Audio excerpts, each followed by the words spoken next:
सो नज़र हटी, दुर्घटना घटी, गॉट रियल विथ मी। यो कैसा का यूट्यूबीज। तो ये मेरा माइक है अभी फ़िलहाल के लिए, जिससे मैं रिकॉर्डिंग करूँगा ऑडियो। और अभी मैं खड़े रह पा रहा हूँ क्योंकि अभी 3 महीना हो चुका है एक्सीडेंट को, इसीलिए मैं अच्छे से खड़े रह पा रहा हूँ और थोड़ा अच्छी तरीके से चल भी पा रहा हूँ। पर अगर ये 2.5 महीने पहले अगर मैं वीडियो बनाता, पूरा टाइम बेड पे लेटा रहता, दिखा हुआ रहता, बेड रेस्ट चल रहा था। इसीलिए 2 से ढाई 3 महीने में मैं जितने बार हॉस्पिटल गया हूँ, पूरी लाइफ में मैं इतनी बार कभी नहीं गया। और ये वीडियो सिर्फ लद्दाख सीरीज़ को एंड करने के लिए ही बना रहा हूँ मैं, वरना मैं बनाता भी नहीं ऐसा वीडियो कुछ, क्योंकि मेरे सारे वीडियोस अभी जो लद्दाख के थे टूक के बाद से, वो सब डिलीट हो गए हैं, मतलब फॉर्मेट हो गए हैं, क्योंकि लैपटॉप का कुछ हो गया था। पता नहीं किसने BitLocker की एक्टिवेट किया था लैपटॉप में, मैंने तो कभी किया नहीं, और उसकी की भी नहीं मिल रही थी। जो भी की मिली थी वो सारी फेल हो रही थी अनलॉक करने के लिए, तो डिस्क लॉक हो गई थी, जिसकी वजह से फिर एक ही ऑप्शन बचा था कि फॉर्मेट मार के ही अनलॉक होगा। तो लास्ट ऑप्शन मेरे को फॉर्मेट ही मारना पड़ा, जिससे लैपटॉप ओपन हो गया, बट मेरा डेटा चला गया। Sad part. कोई नहीं, मेरे पास एटलीस्ट फ़ोटोज़ तो है कि मैं टूक के बाद जा गया था। Diskit monastery, Siachen base camp गया था। अपने फिर से वही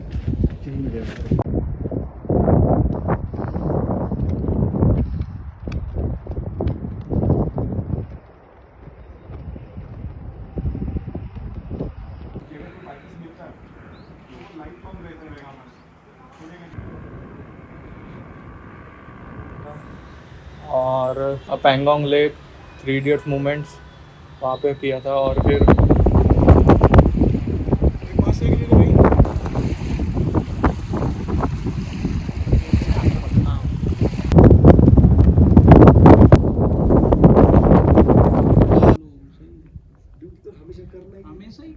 उसके बाद हानले नाइट्स का चूमा था, वो हानले नाइट्स का।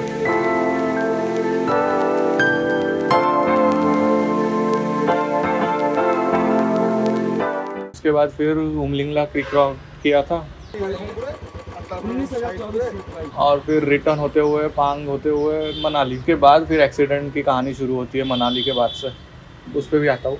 बट वीडियोस में मैंने ज़्यादा कुछ बोला भी नहीं, वही सेम रिपीट चीज़ें मैं बोलता नहीं कि व्यूज़ देखो कितने अच्छे अमेजिंग है, ज़बरदस्त व्यूज़ है, क्या पहाड़ी है, सबको ही मालूम है लद्दाख के व्यूज़, लैंडस्केप बहुत खूब सुंदर है। बस इतना था कि मेरी बाइक थोड़ा सा चढ़ने में तकलीफ़ दे रही थी, बिकॉज मैंने फुल थ्रॉटल देने के बाद भी मेरे को पावर बिल्कुल भी फील नहीं हो रहा था। 40 या 30 के ऊपर ही नहीं जा रही थी चढ़ते वक्त। उमलिंगला टॉप, फोर्टिला टॉप में भी नहीं चढ़ पा रही थी। बस यही था बाकी लोगों से डिफरेंस मेरी बाइक में, लेकिन रुकी नहीं बाइक, तो ये अच्छी बात है। और पूरी तरीके से नॉन स्टॉप उमलिंगला कर लिया। अच्छा लगा उमलिंगला पहुंचने के बाद, थोड़ा सेंस ऑफ अचीवमेंट जैसा फील हो रहा था, लेकिन अब वो सब एकदम नॉर्मल हो गया है। इनकेस अगर बैकग्राउंड में थोड़ी हॉन्किंग या गाड़ियों की आवाज़ आ रही है तो फिर I can do anything about that. Road side घर है तो आवाज़ आती है, और मैं यही सोचता हूँ कि यहाँ पे इतनी आवाज़ आती है, और मैं जब 2-2.5 महीने पहले था लद्दाख में, वहाँ पे इतनी शांति थी, दूर दूर तक कुछ भी आवाज़ नहीं था, चिड़ियों का भी नहीं था। तो अब आते हैं एक्सीडेंट स्टोरी पे। एक्चुअल में हुआ क्या था, और बहुत ही भयानक था। एक्सपेक्ट नहीं किया था कि इतना हो जाएगा, बट गलती तो मेरी थी, इसीलिए मैं कुछ बोल नहीं सकता, किसी को भी ब्लेमिंग नहीं कर सकता मैं। तो हुआ क्या था ना कि मैं मनाली से, हम लोग जा रहे थे, हम 3 बाइकर्स थे, 3 बाइकर्स मनाली से जा रहे थे, और मनाली से रिटर्न जा रहे थे होम की तरफ, घर की तरफ, वाया चंडीगढ़ और दिल्ली और आगरा होते हुए वापस नागपुर आना था। तो मनाली मंडी हाईवे में एक डैम आता है, पंडो डैम समथिंग ऐसा ही नाम है। डैम क्रॉस करने के बाद डैम का पानी ओवरफ्लो हो रहा था और लेवल भी हाई थी, तो मेरे को पता नहीं क्यों ऐसा दिमाग में आया कि एक बार पीछे मुड़ के देखना चाहिए। और मैंने जैसे ही वो 1 सेकंड पीछे मुड़ के देखा, और उसी सेकंड 1 सेकंड में ही, स्प्लिट सेकंड में मैं आगे देखा, तो मैं थोड़ा सा रॉन्ग लेन में आ चुका था। मतलब जो सेंटर लाइन होती है हाईवे की, हाईवे नहीं था वो प्लेन, वो जिगजैग पहाड़ी वाले रोड थे, उसमें मैं सेंटर लाइन से हल्का सा राइट साइड में आ गया था, रॉन्ग डायरेक्शन में। और उसी वक्त मेरे को रियलाइज हो गया था कि मेरा अभी ठुकने वाला है बाइक। और उसी समय सामने से कार आ रही थी, SUV बड़ी वाली, और वो इतनी स्पीड में आ गई थी, और मैं भी कुछ कितने 45-55 समथिंग में था, और इतना कम टाइम मिला मेरे को रिएक्शन के लिए कि मैं वापस अपनी लेन में जाऊँ। फिर भी मैंने जितना हो सके उतना मैं अपने इसमें आने की कोशिश कर रहा था, परंतु वो कार को डॉज करते करते मेरा जो राइट वाला लेग है, ये पता नहीं दिखेगा क्या, ये राइट वाला लेग, तो ऐसे जब कार आ रही थी सामने से, तो मेरा राइट लेग वो कार के बम्पर को जाके हिट हुआ और इतना जोरदार हिट हुआ कि मेरे को उस स्प्लिट सेकंड में मेरी आंखें बंद हो गई थी, थोड़ा सा ब्लैकआउट टाइप ही हो गया था, बेहोश नहीं हुआ था मैं, बट थोड़ी देर के लिए ऐसा लगा कि ख़त्म मेरा पैर या फिर मैं ही, पता नहीं क्या हुआ, लेकिन इतना पता था कि मैं अभी जोर से टक्कर मारने वाला हूँ कार के साथ। एक तो वो ट्रैफिक का टाइम था, सुबह 8 बजे, नींद में तो नहीं था मैं, लेकिन मैं उससे पहले नींद में था, थोड़ा 10-15 मिनट पहले मैं एक जगह पे रुका था, तो मेरे को नींद आ रही थी, तो मैंने मुंह पे पानी मारा अच्छे से, फिर वापस राइड कंटिन्यू किया। आलू पराठा खाने के बाद नींद आ रही थी, पता नहीं आलू पराठा खाने के बाद नींद क्यों आ रही थी। उसके फिर 10-15 मिनट बाद ही ये एक्सीडेंट हुआ। तब मैंने थोड़ा वीडियो बनाने का कोशिश तो किया था, बट इतने मेंटल और फिजिकल स्टेट में था नहीं कि मैं वीडियो बना पाऊँ। जो भी डेटा था वो तो डिलीट हो गया, लेकिन अभी मेरे पास जो भी वीडियोज़ है वो फ़ोन में है, और मेरे दोस्तों के पास जो है वो उन्होंने जो रिकॉर्ड किया होगा उसी में से मैं। और जब मैं गिर गया था तब मेरा पैर, एक पैर मेरा बाइक के नीचे था, एक पैर मेरा बाइक के ऊपर था। जो राइट वाला पैर था ऊपर, वो बाइक के ग्रैब रिल हैंडल जो रहता है पीछे में टेल साइड में, जहाँ पे हम टेल बैग बांधते हैं, वहाँ पे फंस गया था। रेनकोट पैंट पहना था तो वो फंस गया था वहाँ पे, और बैग तो लटकी हुई थी उसको ही। अपने पैर को वहाँ से छुड़ा नहीं पा रहा था, तो वहाँ से फिर 2-3 जो लोग आए उन्होंने मदद किया थोड़ा। उसके बाद मैंने ट्राई किया खड़े रहने की, तो वो मैं खड़ा ही नहीं हो पा रहा था, और मुझे इतना जोरदार दर्द हो रहा था, इतना भयंकर, एकदम असहनीय था वो। मैं लिटरली रोने पे आ गया था, मैं रो ही रहा था वहाँ पे अंदर से। कार वाला तो उधर से निकल गया, वो तो नहीं रुकेगा ऑब्वियसली। मुझे ऐसा लगता है अगर कार वाले ने थोड़ा सा भी लेफ्ट राइट या लेफ्ट जाने की कोशिश किया रहता, या शायद मैं फ्रैक्चर से बच जाता, या फिर मेरे पैर को टच न करते हुए बम्पर मेरे बाइक के टेल बैग को टच करके मेरे को कट मार के चले जाता, तो शायद मेरे को इतना नहीं लगता जितना मेरे को एक्चुअल में लगा था। एटलीस्ट मेरे को ऐसा लगता है कि मैं छोटे में निपट गया, क्योंकि ऐसे टाइप के एक्सीडेंट्स में जनरली नी वगैरह जाती है ना, नी फिर ऐसे पैर फिर ऐसा लंबा नहीं हो पाता है, नी पूरी एक्सटेंड और फ्लेक्स नहीं हो पाती। लेकिन मेरे केस में तो ऐसा कुछ नहीं था, नी का तो कोई सवाल ही नहीं था। एंकल के ऊपर मेरे को लगा ही नहीं, एंकल पे भी नहीं लगा, कुछ भी फ्रैक्चर नहीं था एंकल पे। जो भी फ्रैक्चर था वो ये अपना पैर के नीचे वाले साइड ही लग रहा था,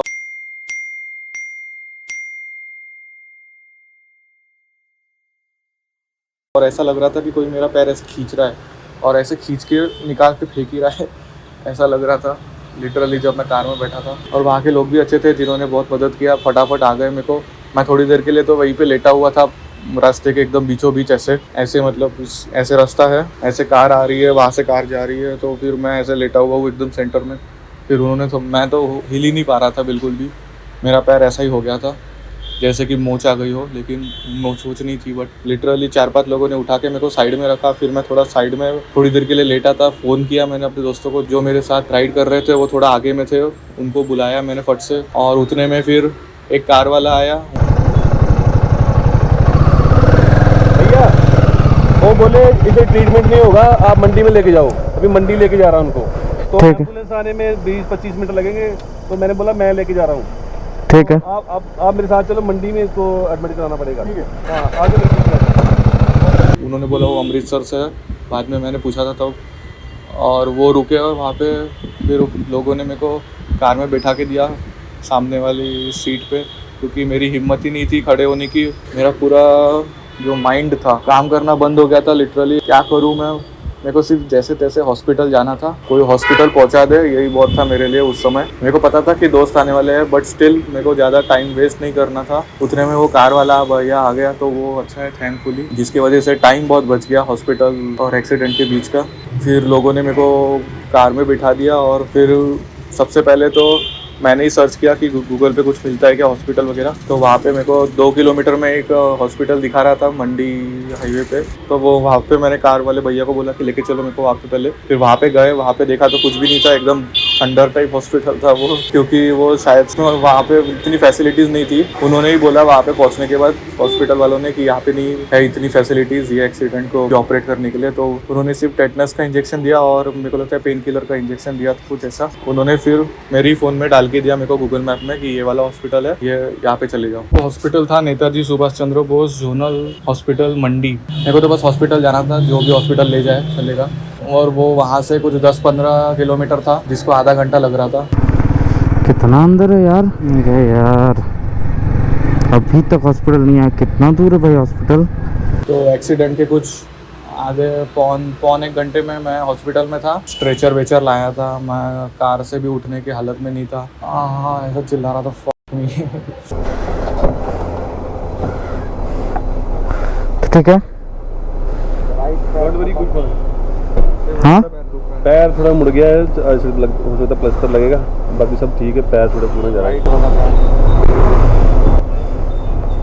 तू गिरा कैसे? कार वाला कौन सा कार वाला? हाँ कोई तो सफारी वगैरह थी, ये नहीं था ना? ऑपरेशन में ये नहीं था ना? नहीं, ये नहीं था। अच्छा ब्लैक वाली सफारी थी, चली गई वो। उसका राइट वाला बम्पर लग गया मेरे राइट पैर को। अच्छा अच्छा ठीक है। स्टेशन से जाऊँगा जी, डॉक्टर के पास जाना पड़ेगा। तो आ जा, तो आराम से उठ, लेके जाना पड़ा है। तो आराम से उठ। एक पैर पे जोर दे, कुछ भी करके तू पहले उठ, उठाना पड़ेगा। तू पहले उठ। नहीं, उसको अपने पैर से खड़ा दो। टांग गया ना। हाँ तो वही अपने पैर से खड़ा, एक पैर पे। आजा, इधर इधर इधर इधर, कोई बात नहीं, आजा। आप पकड़ लो ना, कंधे में शोल्डर बैग डाल। आजा आजा आजा शोल्डर बैग डाल। आजा, हाँ रख, बैठ बैठ बढ़िया। बढ़िया। अबे रुको, पैर मत पकड़, वो पकड़ना मत उसको, पैर वो अपने हाथ से लेता। आया, चल चल पकड़ना पड़ेगा ना। चल, ठीक है। ठीक है, तू रिलैक्स कर, लो इसको। तू आकाश उधर से पकड़। आ रहे 1 मिनट। गाड़ी में बैग निकाल ले, तो उसका बैग निकाल ले। थैंक यू भैया। ओके भैया, ओके थैंक यू भैया। चलो चलते हैं, बाय बाय भैया। चल चल, ले उसको उधर से पकड़, डॉक्टर कैसे पकड़ जल्दी। अरे उसका पैर का वो साइड। रुको रुको रुको रुको रुको, अरे पैर नहीं। चलो चलो चलो।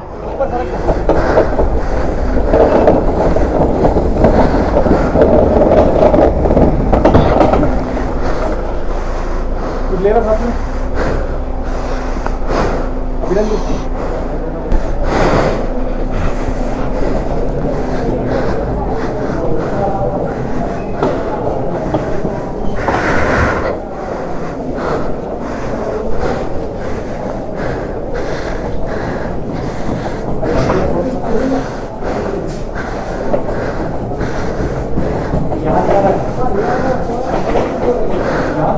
कार्ड बना के लाता हूँ।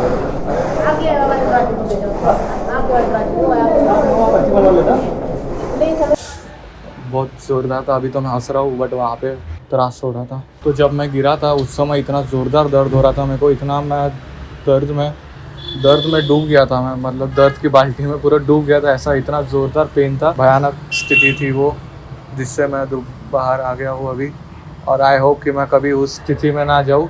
तो फिर हॉस्पिटल पहुँचने के बाद हॉस्पिटल में क्या हुआ, तो सबसे पहले स्ट्रेचर मंगवाने के बाद तो हॉस्पिटल के अंदर गए, और जो भी किया मेरे दोस्तों ने किया, मैंने कुछ भी नहीं किया। मैं ऐसे बैठा था, लेटा था। मैं कार्ड बना के लाता हूँ। ये देखो बैबू का हालत, नंगा पुंगा लेटा हुआ है। ये इसका एक्सीडेंट, ये देखो नंगा पुंगा लेटा है, बंदा व्लॉग बना रहा है। बस हमारे इधर हॉस्पिटल में ऐसे रखा हुआ है।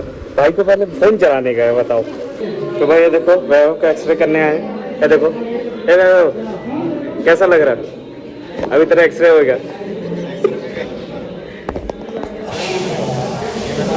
देखो बंदा फोन पहले टिकट चेक कर रहा, घर कैसे जाएगा, उसके बाद फिर आगे का कहानी बताएगा। और यही सोच रहा था कि जल्दी से जल्दी ठीक होके मेरे को नागपुर जाना है, क्योंकि मंडी से नागपुर के लिए डायरेक्ट कुछ भी नहीं था ट्रांसपोर्टेशन का, सब वाया था, चंडीगढ़ होते हुए, न्यू दिल्ली होते हुए। इसीलिए बड़ा ही टेंशन में था मैं हर जगह से, और उस टेंशन में मैंने वीडियो लिया था, बट वही है, नहीं है अभी मेरे पास। तो भले ही वो गवर्नमेंट हॉस्पिटल था, लेकिन वहाँ के डॉक्टर्स और स्टाफ नर्सेस ने बहुत ज़्यादा मदद किया। ज़्यादा टाइम वेस्ट ना करते हुए क्विक एक्शन हुआ था, उसकी वजह से फटाफट सबसे पहले तो जूता निकाला, और जूता निकालने के बाद जो मैंने देखा ना अपनी पैर की हालत, मेरे से देखा ही नहीं गया। एकदम डिप्रेस्ड हो गया था मैं वो पैर को देखते हुए। इतना मोटा स्वेलिंग था, जो जनरली नहीं रहता है, पतला पैर रहता है, वो इतना मोटा हो गया था स्वेलिंग के वजह से कि मेरे को लग ही नहीं रहा था कि ये मेरा पैर है कि नहीं। बहुत ही ज़्यादा डिस्टर्बिंग व्यू था वो मेरे लिए। ना हाँ, वो स्टील की जो टो होती है ना, जो ठोकर ना, वो इंजरी कर दी। और फिर उन्होंने देखा कि फ्रैक्चर है, वो देखते बराबर ही मैं समझ गया था कि राइट लेग की आखिरी की 2 उंगलियां थोड़ी सी अलग चली गई है, मतलब मुड़ गई है। तो मैं समझ गया था कि ये फ्रैक्चर का ही मामला होगा। कंफर्म नहीं था, अगले दिन कंफर्म हुआ ये। और ये जो एक्सीडेंट हुआ था 23 तारीख को हुआ था, 23 जून को। और उन्होंने फिर स्टिचेस लगाया ऑन द स्पॉट। थोड़ा ब्लड बहुत जा रहा था, मतलब ब्लड क्लॉटिंग को निकाला। जब भी ब्लड क्लॉटिंग निकालते थे तो मैं इतना जोर से चिल्लाता था कि एकदम असहनीय था वो, अनबेरेबल। इतना ज़्यादा दर्द कभी नहीं हुआ आज तक जितना मेरे को उस टाइम हुआ था। उसके बाद फिर एक्सरे लिया था, पैरों के एक्सरेज लिया था, और पैरों के एक्सरेज के साथ साथ चेस्ट का भी एक्सरे लिया था कि इधर उधर बॉडी पे बाकी जगह पे तो कुछ फ्रैक्चर का चक्कर तो नहीं है। तो थैंकफुली पूरी बॉडी सही सलामत थी, सिवाय वो 2 फिंगर्स के अलावा। इसलिए मैं सोच रहा था कि छोटे में निपट गया, क्योंकि एंकल के ऊपर पूरी बॉडी सही सलामत है, कुछ भी नहीं हुआ। जैसे का वैसा ही फंक्शनिंग है, सब हाथ वाथ घूमता है, रिस्ट वगैरह। नीज भी एकदम अच्छे से फोल्ड हो जाती थी। मंडी से डायरेक्ट नागपुर 5 दिन में बाइक आ गई थी नागपुर में। तो वो सब वो मेरे दोस्तों ने किया था, पूरा जुगाड़ नागपुर भेजने का, उसका कोई टेंशन नहीं। फिर अगले दिन जब डॉक्टर आए, मेन डॉक्टर जो रहते हैं तो राउंड मारते हैं ना सुबह सुबह, वैसे जब मेन डॉक्टर आए थे तब उन्होंने कहा था कि क्या करना है यहाँ पे, ऑपरेशन करना है कि कहाँ करना है। फिर मैंने सीधा बोल दिया कि मेरे को नागपुर जाके ही करना है, यहाँ पे नहीं करना है। तो नागपुर जाने के लिए सबसे पहले फिर से थोड़ा सा क्लीन किया, ड्रेसिंग क्लीन किया। उसके बाद फिर प्लास्टर लगाया जिससे कि जाने में तकलीफ ना हो। प्लास्टर ड्रेसिंग करने के लिए भी आए, ड्रेसिंग होगा। और उसके बाद फिर अभी वैभव जाएगा प्लास्टर करवाने, और फिर नागपुर फिर कल सुबह 7 बजे नागपुर। भाई देख, मैं भी इसके साथ हूँ। आज 16 दिन हो गए, कब मैं घर पहुँच जा रहा था अगर ये ना होता था।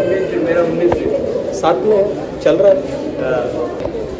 नहीं, इन दोनों ने बहुत हेल्प किया, सबसे ज़्यादा हेल्प किया। मैं नहीं, ऐसा कुछ नहीं है, हाँ, ये भैया ने बहुत ज़्यादा हेल्प की ऐसा है। कुछ नहीं है। मैं नहीं, मैंने नहीं किया। मैं खाता था, सोता था। भाई तेरा क्या है, चलो जिसका ये हमारा। चलो हाँ, अमिताभ बच्चन भी हमारे साथ है। चलो ड्रेसिंग कराते हैं। चलो ड्रेसिंग, ये है ड्रेसिंग रूम। भाई आज दूसरा दिन है, देखो प्लास्टर करवाने। देखो तो भाई वैभव यूट्यूबर है ये। तो भाई वैभव का भी प्लास्टर चल रहा है। देखो कितना मस्त प्लास्टर चल रहा है, बताओ। और बंदा खुश है, देखो वीडियो बना रहा है अपना। क्या हुआ?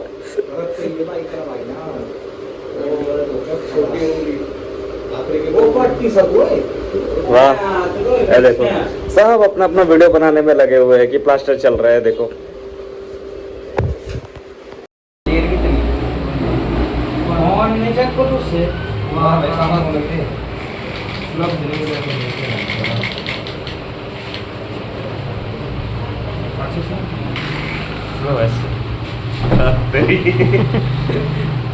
बनाते हैं यहाँ पे मैं फोकस नहीं। तो भाई यूट्यूबर है ये। तो भाई अभी यूट्यूबर है तो भाई हर चीज दिखाना पड़ेगा। और बंदा खुश है, देखो वीडियो बना रहा है। घर जा रहा हूँ ना, धीरे क्या हुआ? बर्फ तो इधर भाई करवाए ना भाई, हम जा रहे हैं।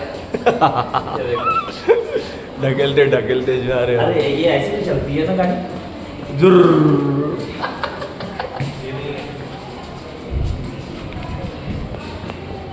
सेकंड प्लास्टर अपना ये मैं बैठो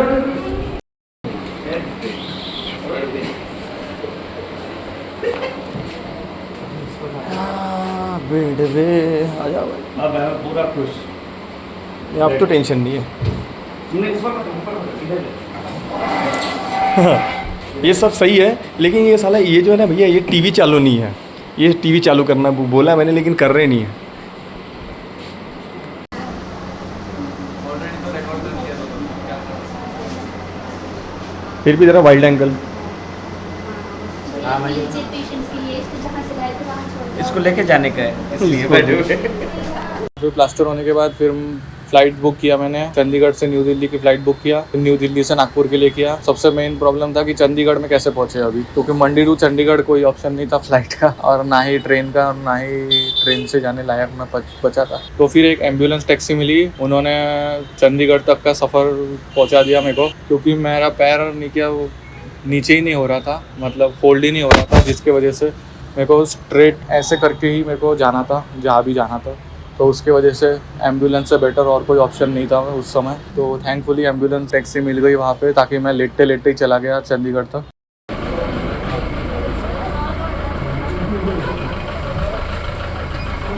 अरे वाइट करो ना, दोनों का काम आएगा। तुम करवा लेना, जो है मैं सबको भेज दूंगा। ये और सीधा आराम से लेट जा। इसको लेके जा रहा हूँ थोड़ा और भाई। आगे, थोड़ा और आगे। हो गया, हालत टाइट। वो ठीक है, बराबर है, क्योंकि हम उतर जाएंगे फिर तू नहीं कर पाएगा। तेरा लैपटॉप रखा है इधर, ठीक है। और सामान आने का है।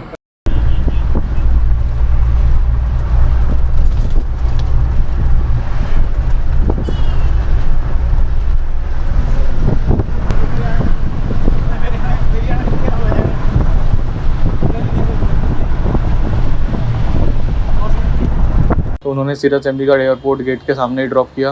तो मैं अकेले ही फ़्लाइट से जाने वाला था और मेरे दोस्त बाइक से मेरा सामान लेते हुए आने वाले थे यहाँ तक घर तक। तो उनको मैंने पूरा सामान दे दिया था सिवाय मेरे थाई बैग के और मेन कागज़। फाइनली हम लोग चंडीगढ़ एयरपोर्ट पे पहुंच गए हैं। साइड में है वैभव भाई, अभी यहाँ बैठे हैं इंडिगो की इसके, और ये सामने भाई एयरपोर्ट है। अभी भाई को छोड़ने का है, यहाँ से भाई छोड़ेगा। लगेज के कारण मेरी वाट लगी चुकी है। अभी यहाँ से चलेंगे दिल्ली, दिल्ली से पकड़ेंगे नागपुर का फ्लाइट। बाइक कहीं और भेजना है, एक बाइक भेज चुके हैं, अभी दूसरे भेजना है। चलो, कैसे लग रहा भाई फीलिंग? घर पहुँचना है बस हम। हाँ भाई, घर पहुँचना है। चलो पहुँच गए अपन, चलो।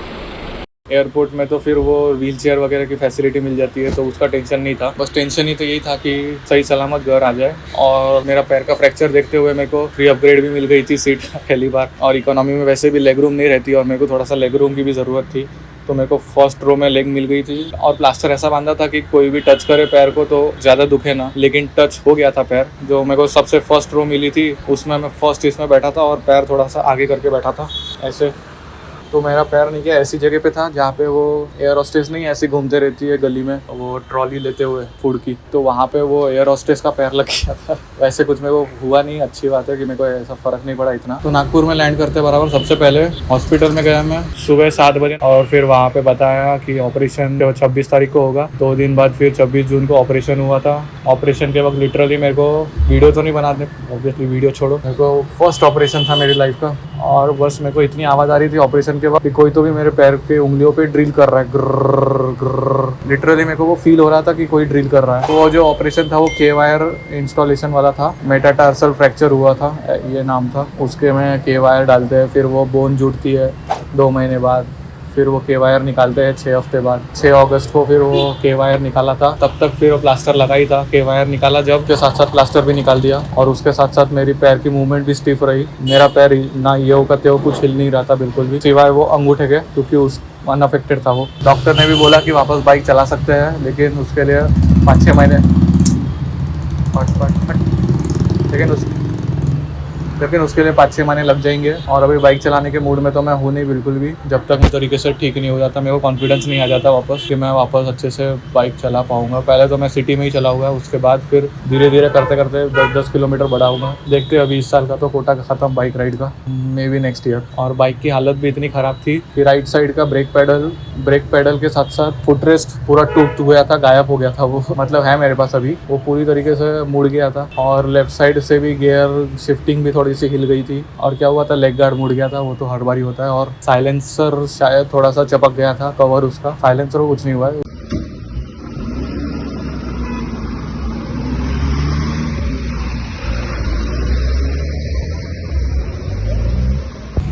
असं होतं का?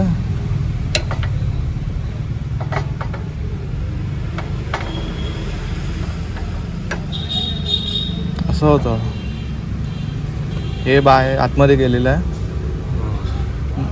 नवीनच टाका लागेल. खतम झालेलं आहे.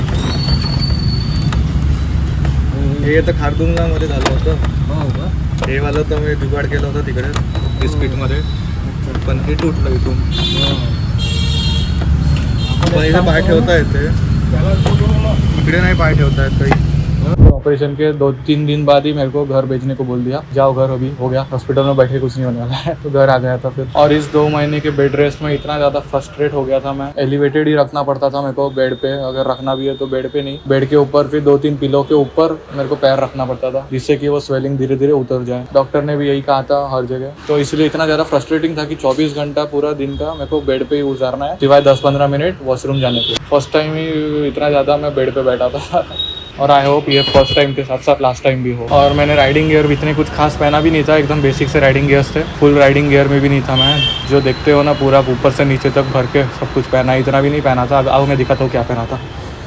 ये वाले मेरे ग्लव्स थे, एकदम बेसिक ग्लव्स है जो मैंने ले मार्केट से ख़रीदा था। कुछ भी प्रोटेक्शन तो नहीं है इसमें, मुझे मालूम था नहीं होगा, इसमें बस फेदर था जिसके वजह से ये वुलन ग्लव्स बोल सकते हैं, थोड़ा ठंडी से बचा रहे थे। अभी फेदर भी नहीं होगा क्योंकि मैं लेदर ग्लव्स यूज़ कर चुका था, तो मेरे को थोड़ा इरिटेशन होता है, इसलिए मैंने सोचा था कि वुलन ग्लव्स ही पहनूंगा। और हेलमेट में मेरे पास तो वही एक ही हेलमेट है, अच्छा वाला MT का।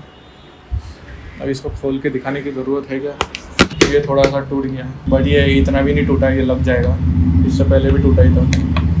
अंदर से बिल्कुल भी कुछ नहीं हुआ, एकदम टन है अंदर। सबको लिटरली फील हुआ था जब मैं बाइक से गिरा था कि मेरा हेड ग्राउंड को बैंग हुआ है, जोरदार टक्कर मारी है। गिरने के बाद भी मैंने हेलमेट निकाला नहीं था, मुझे मालूम है निकालना नहीं चाहिए, कुछ इंजरी होगी तो, बट मेरे को इंजरी ऐसा कुछ फील नहीं हो रहा था हेड पे, पैर के अलावा। और एक फिर वहाँ से एक अंकल आए तो फिर उन्होंने खोलने की कोशिश किया, हेलमेट ऊपर से ऐसे खींचने की कोशिश किया, तो मैंने बोला रुको, मैं पहले पट्टा निकालता हूँ फिर मैं ही निकालता हूँ हेलमेट। और फिर मैंने यहाँ पे पहना था बेस आर्मर है, पूरा खोलना पड़ेगा यार, मैंने कभी दिखाया भी नहीं था। ये है वो, ये ऐसा पहनते हैं, इसमें पूरा लेवल 2 है सब कुछ। ये चेस्ट में भी है प्रोटेक्शन, बाकी शोल्डर एल्बोज तो रहता ही है नो डाउट, और बैक भी है। तो ये इसी ने ही मेरे को पूरा अपर बॉडी बचा लिया। और ये माइलेज की वजह से ही मेरा जो लद्दाख का बजट है इतना अच्छा जा रहा था कि मैं ऑलमोस्ट, मेरा लो बजट में लद्दाख की राइड ख़त्म होने वाली थी, और मैंने गिना नहीं कितना, लेकिन 45 के नीचे ही था जो भी बजट था, उससे ज़्यादा 100% नहीं लगा रहता अगर मैं एक्सीडेंट नहीं हुआ रहता तो। लेकिन ये एक्सीडेंट की वजह से जो मेरा बजट हिल गया है, इतने में मैं 3 बार लद्दाख कर सकता था सोलो, 3 बार। तो जब डॉक्टर ने बोला था कि 2 महीने के बाद चल पाओगे, तो मैं थोड़ा सा खुश भी हो गया था, क्योंकि एग्जैक्टली 2 महीने बाद ही गणेश चतुर्थी थी, तो मेरे को लगा था एटलीस्ट मैं गणेश चतुर्थी में वॉक कर पाऊंगा। लेकिन ऐसा नहीं हुआ, गणेश चतुर्थी में भी मैं बैठे बैठे ही आरती कर रहा था, वॉकिंग नहीं हुई थी। फिर जब विसर्जन हुआ उसके बाद जब डॉक्टर के पास गए, तब उन्होंने कहा कि अरे अभी तक तुम चल क्यों नहीं रहे हो, चल सकते हो, क्योंकि के वायर निकाल के तो ऑलमोस्ट 1 महीना हो गया था, तो बोन पूरी तरीके से 100% जुड़ चुकी थी।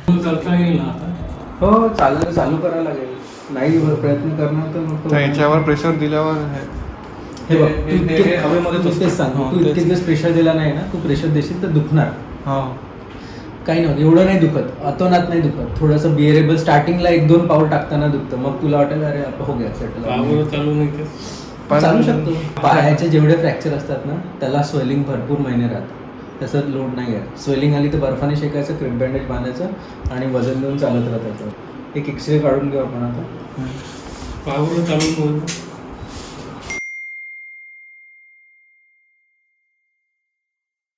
पहिले 2-3 बॉल टाकताना दुखणार आहे तुला, कारण की आता इतके महिने आपण टाकलेच नाही।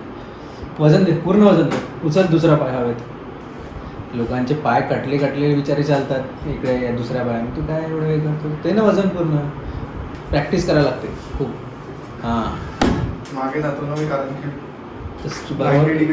बॉडी स्ट्रेट ठेवायची, आणि अँकलचं पण फिजिओथेरपी करायला लागतं। मी फिजिओथेरपिस्टला रेफर करतो, और मैं वही बैठे बैठे ही कर रहा था सब काम, व्हील चेयर पे, मतलब व्हील चेयर नहीं थी वो ऑफिस चेयर जो रहती है, वो हॉस्पिटल की व्हील चेयर नहीं लिया था। तो जब डॉक्टर ने बोला तब मेरे को थोड़ा सा कॉन्फिडेंस आया कि मैं फुल वेट बेयरिंग कर सकता हूँ अपने पैर पे। तब उसके बाद मैंने फिर 13 सितंबर से फुल वेट अपने पैर को डालना शुरू किया, और उसके बाद फिर मैं अभी चल पा रहा हूँ। लेकिन तब भी मैं थोड़ा सा ऐसे लंगड़ाते ही चल रहा था, क्योंकि फिजियो की ज़रूरत थी, क्योंकि ये 2 महीने में जो मसल हिली नहीं थी मेरी राइट लेग की, एंकल मूवमेंट, पूरी एंकल की मसल इतनी कड़क हो गई थी, स्टिफ हो गई थी, और उंगलियाँ भी स्टिफ है, अभी भी है। तो उसको फ्री करने के लिए फिजियो के अलावा और कोई ऑप्शन नहीं है, तो इसीलिए अभी कंटिन्यू फिजियो चल रहा है। पिछले 2 हफ्ते से फिजियो चल रहा है, और पता नहीं कितने हफ्ते लगेंगे, और महीने भी लग सकते हैं, जब तक पूरी तरीके से फ्री नहीं हो जाता। क्योंकि ये जो लेफ्ट वाला लेग है जो इतना ऊपर आता है, और उंगलियां भी इतनी फ्रीली मूव होती है। हाँ भाई हॉर्न ही मार लो, वो ये राइट लेग नहीं हो पाता है बिल्कुल भी एज़ कम्पेयर टू लेफ्ट, उंगलियां भी नहीं हिलती इतनी जल्दी। जिसके वजह से बड़ी तकलीफ है चलने में। इसीलिए ही मैं अभी तक बाइक राइड भी नहीं कर पा रहा हूँ। बाइक ठीक भी नहीं किया है। सीढ़ियाँ भी चढ़ उतर सकते हैं क्योंकि मैं सेकंड फ्लोर पे रहता हूँ, तो सीढ़ियाँ चढ़ उतरना पड़ता है। जब प्लास्टर था तब तो मैं बैठ के ही ऊपर नीचे आ रहा था। जब मेरे को डॉक्टर ने कहा कि फुल वेट बियरिंग पे, तब उसके बाद फिर धीरे धीरे सीढ़ियाँ चढ़ना स्टार्ट किया। हर रोज़ सीढ़ियाँ ऊपर नीचे करने का ट्राई किया थोड़ा।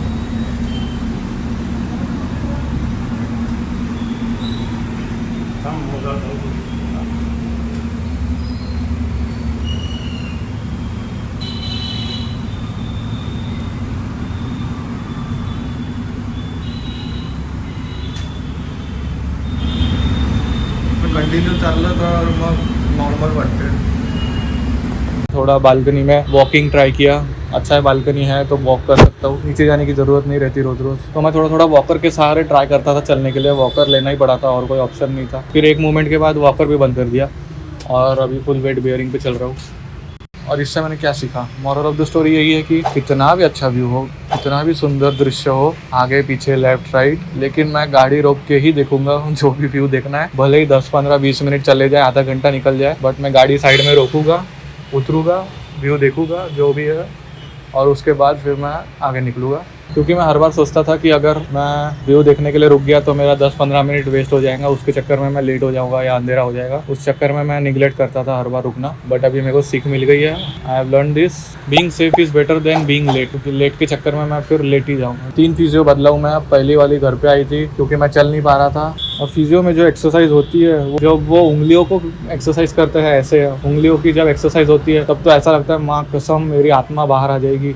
इतना भयानक दुखता है। मतलब ऑलमोस्ट 3 महीने हो गए ऑपरेशन को और अभी भी मेरे को दुख ही रहा है क्योंकि मसल टाइट है अभी भी उंगलियों की। मैं समझा नहीं सकता इतना ज़्यादा, बट बाकी एक्सरसाइज तो मैं सहन कर लेता हूँ फिजियो की। और इसी वजह से मैं अभी तक बाइक भी ठीक नहीं किया, वो जैसी की वैसी पड़ी है पार्किंग में। मे बी मैं दिवाली के पहले ही बाइक ठीक कर लूँगा। चलाऊँगा कि नहीं पता नहीं, कितना चला पाऊँगा। लेकिन मेरा इस साल का राइड का कोटा ख़त्म। अब सीधा अगले साल सायोनारा।